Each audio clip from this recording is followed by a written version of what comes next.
I think what surprised me the most about this game is how much the music was a bop. No, seriously. Like do yourself a favor sometime. Go listen to the soundtrack of this game just for its own sake. So Cthulhu Saves the World is exactly what you're expecting from it. This is from the same developers who made Breath of Death 7 and also Cthulhu Saves Christmas and oh god, what's the other one? Something Heroine. I can't remember the name of it. I believe they're working on another game right now too. These people have some pedigree with regards to the indie scene and have been doing some good stuff for a long time. So let me just say this very, very simply. If you haven't played this game, I recommend it. Go play it. It's a very short game. It was only 6.2 hours for us, and that was doing everything and being decently leveled. What really impressed me about the game is it looked like a parody game, and that's because it is. It is, in fact, a parody game. There's no... Unlike the quirky, zany tone of, say, Shadows of Loathing, which is the next game we're covering, this is much more focused on being jokes, jokes, jokes. Or more accurately, joke, joke, joke. There's really just the one joke, and you already know it because it's in the title of the game. Now, that's fine if the game went on too long, if it stretched it out too far, if it just did this thing. That would have been bothersome, but instead, the game is just the right length for the joke to not get old. Cool. Awesome. I also have to give some credits for the fact that it managed to make a lot of the characters more amusing than they probably had any right to be.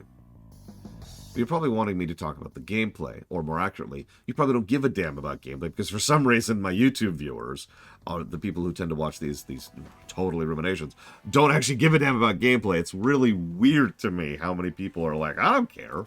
And then when they leave in the comments, they're like, oh, I love the story of this game. I don't see why you didn't like it. And I'm like, I didn't like the gameplay of the game. I don't understand why people don't care about gameplay. Is it just me? Is it just me? Okay, I'll let it go. I'll look it up.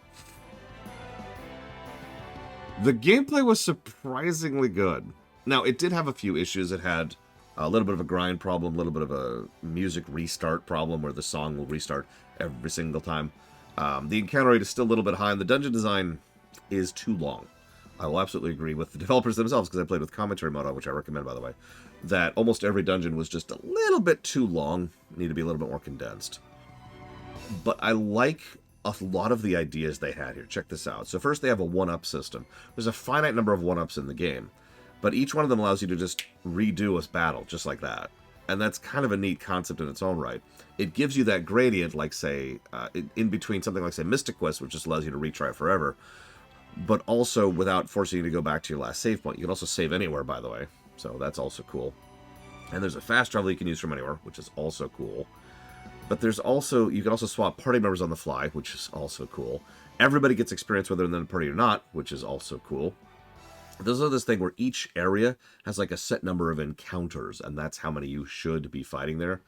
You can keep fighting past that, of course, but you can tell then that that's roughly what the game is balanced around, having encountered that encounter limit or close to it. And if you feel like doing extra grinding, you can, and if you feel like rushing through it, you can. That's a very cool feature, because once you hit the encounter limit, the encounters go away. You have to actually hit a button to force encounters at that point, which is awesome. I also love the fact that there's this interesting system built into the game called Insanity.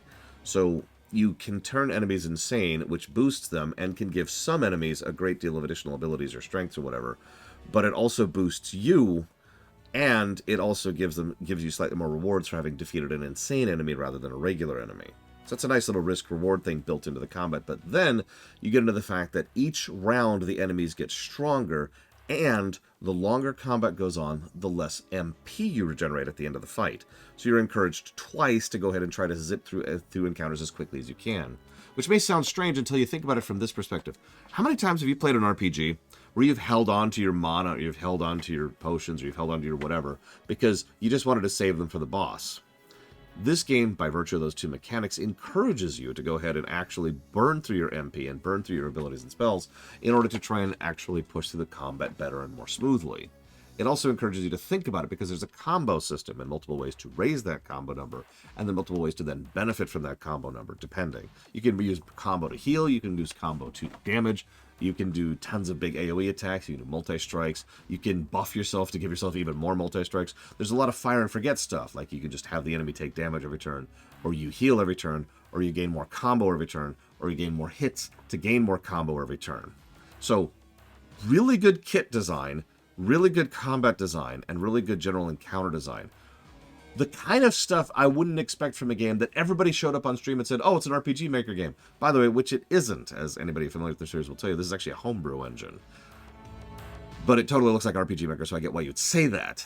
You don't expect this kind of depth in gameplay from a game like this. Generally speaking, in my limited experience, of course, these type of games tend to focus entirely on the narrative side of things and just let the gameplay be there. This one skipped over that, and definite props for that point. So I do recommend it. Go, buy it, play it, see if you like it, and if you do, probably play some of the other ones in the series too. But for now, I've got to move down to the loathing side. I'll see everyone.